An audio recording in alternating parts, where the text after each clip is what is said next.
could the world have been better prepared for the coronavirus pandemic? Bill Gates gave a TED Talk back in 2015 where he warned against complacency when tackling future pandemics as well as epidemics.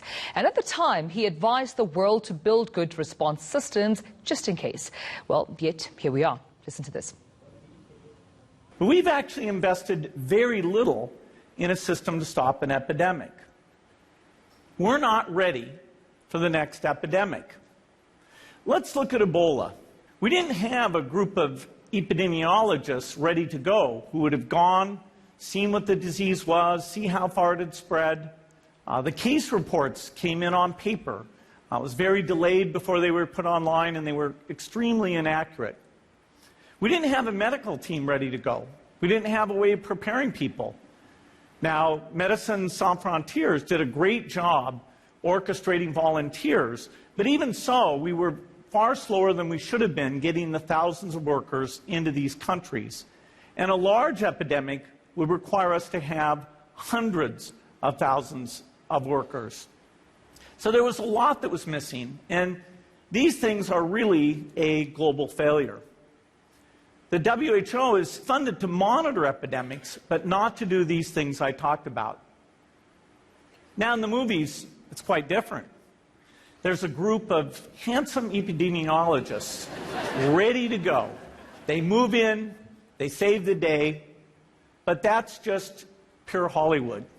The failure to prepare could allow the next epidemic to be dramatically more devastating than Ebola. Let's look at the progression of Ebola over this year.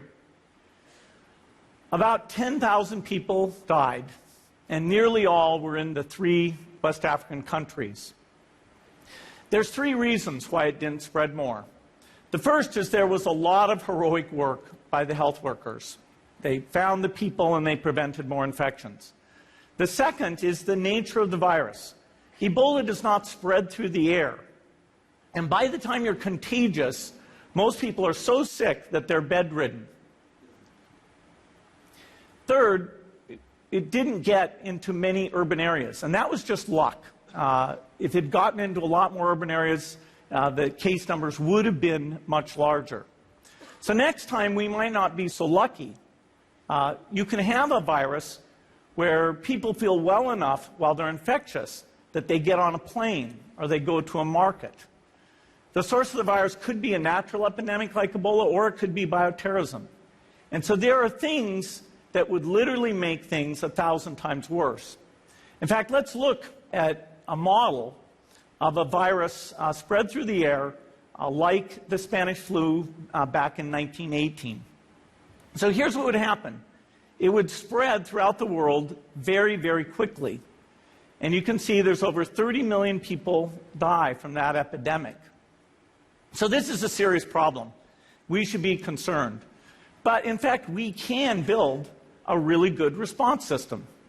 We have the benefits of all the science and technology that we talk about here. We've got cell phones to get information from the public and get information out to them. We have satellite maps where we can see where people are and where they're moving. We have advances in biology that should dramatically change the turnaround time to look at a pathogen and be able to make drugs and vaccines that fit for that pathogen. So we can have tools, but those tools need to be put into an overall global health system, and we need preparedness.